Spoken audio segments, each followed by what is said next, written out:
ನಮಸ್ಕಾರ ಸ್ನೇಹಿತರೆ. ಆರ್ಸಿಬಿ ತಂಡವನ್ನ ಬಿಟ್ಟು ರಾತ್ರೋರಾತ್ರಿ ಇಂಗ್ಲೆಂಡ್ಗೆ ತೆರಳಿದ ವಿಲ್ ಜಾಕ್ಸ್ ಆರ್ಸಿಬಿ ತಂಡಕ್ಕೆ ಬಿತ್ತು ದೊಡ್ಡ ಹೊಡೆತ.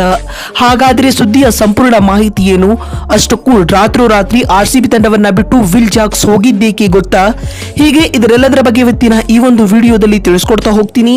ಹೀಗಾಗಿ ದಯವಿಟ್ಟು ಈ ವಿಡಿಯೋವನ್ನ ಕೊನೆವರೆಗೂ ನೋಡಿ ಸ್ನೇಹಿತರೆ.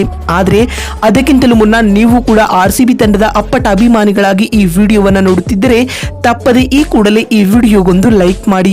ಹೌದು ಸ್ನೇಹಿತರೆ, ಜೂನ್ 1ರಿಂದ ಆರಂಭವಾಗಲಿರುವ ಟಿ20 ವಿಶ್ವಕಪ್ಗಾಗಿ ಬಲಿಷ್ಠ ಇಂಗ್ಲೆಂಡ್ ತಂಡವನ್ನ ಪ್ರಕಟಿಸಲಾಗಿದೆ. ಈ ಪ್ರಕಟಣೆಯ ಬೆನ್ನಲ್ಲೇ ಇಂಗ್ಲೆಂಡ್ ಆಟಗಾರರು ಐಪಿಎಲ್ ನ ಪ್ಲೇ ಆಫ್ ಪಂದ್ಯಗಳಿಗೆ ಅಲಭ್ಯರಾಗುವುದಿಲ್ಲ ಎಂಬುದನ್ನ ಇಂಗ್ಲೆಂಡ್ ಕ್ರಿಕೆಟ್ ಬೋರ್ಡ್ ಸ್ಪಷ್ಟಪಡಿಸಿದೆ ಸ್ನೇಹಿತರೆ. ಅಂದರೆ ಪ್ರಸ್ತುತ ತಂಡದಲ್ಲಿ ಸ್ಥಾನ ಪಡೆದಿರುವ ಆಟಗಾರರು ಮೇ 3ನೇ ವಾರದೊಳಗೆ ಇಂಗ್ಲೆಂಡ್ಗೆ ತೆರಳಲಿದ್ದಾರೆ. ಏಕೆಂದ್ರೆ ಮೇ 22ರಿಂದ ಇಂಗ್ಲೆಂಡ್ ಮತ್ತು ಪಾಕಿಸ್ತಾನ ನಡುವೆ 5 ಪಂದ್ಯಗಳ ಟಿ20 ಸರಣಿ ಶುರುವಾಗಲಿದೆ. ಈ ಸರಣಿಯಲ್ಲಿ ಪ್ರಸ್ತುತ ಆಯ್ಕೆಯಾಗಿರುವ ಎಲ್ಲ ಆಟಗಾರರು ಕಾಣಿಸಿಕೊಳ್ಳಲಿದ್ದಾರೆ.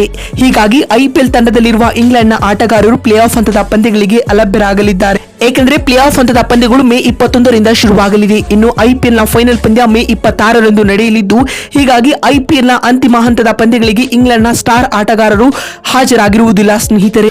ಅದರಂತೆ ಚೆನ್ನೈ ಸೂಪರ್ ಕಿಂಗ್ಸ್ ತಂಡದಿಂದ ಮೋಯಿನ್ ಅಲಿ ಮತ್ತು ಪಂಜಾಬ್ ಕಿಂಗ್ಸ್ ತಂಡದಿಂದ ಜಾನಿ ಬೇರ್ಸ್ಟೋ, ಸ್ಯಾಮ್ ಕರನ್ ಹಾಗೂ ಲಿಯಾಮ್ ಲಿವಿಂಗ್ಸ್ಟನ್, ಅದೇ ಆರ್ಆರ್ ತಂಡದಿಂದ ಜಾಸ್ ಬಟ್ಲರ್, ಇನ್ನು ಆರ್ಸಿಬಿ ತಂಡದಿಂದ ವಿಲ್ ಜಾಕ್ಸ್ ಹಾಗೂ ರೀಸ್ ಸ್ಟೋಪ್ಲಿ, ಅದೇ ರೀತಿ ಕೆಕೆಆರ್ ತಂಡದಿಂದ ಫಿಲಿಪ್ ಸ್ಲಾಟ್ ರವರು ಐಪಿಎಲ್ ಪ್ಲೇ ಆಫ್ ಪಂದ್ಯಗಳಿಗೆ ಅಲಭ್ಯರಾಗಲಿದ್ದಾರೆ ಸ್ನೇಹಿತರೆ.